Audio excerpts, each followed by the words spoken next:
Tungependa tena kuendelea kutoa taarifa ya mwenendo wa hali ya usalama hapa nchini kuanzia saa 12 asubuhi ya tarehe ya leo tarehe 10 mwezi wa 12 2025 hadi mchana huu.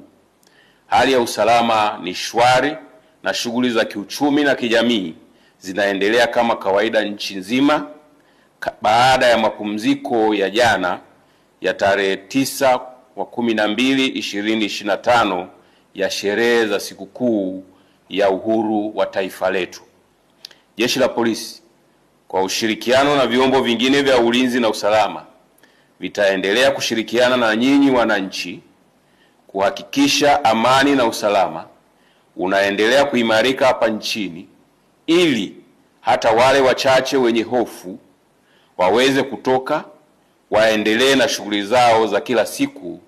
za kujitafutia riziki na kupata huduma za kijamii wanazohitaji. Aidha, tunawashukuru na kuwapongeza wananchi wote kwa nafasi zao, kwa namna wanavyoendelea kuwakataa na kuwapuuza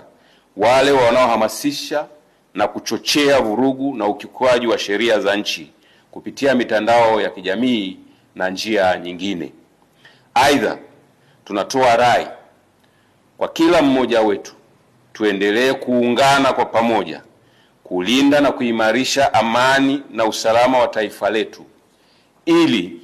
liendelee kuwa sehemu salama ya kuishi kwa vizazi vya sasa na vitakavyokuja.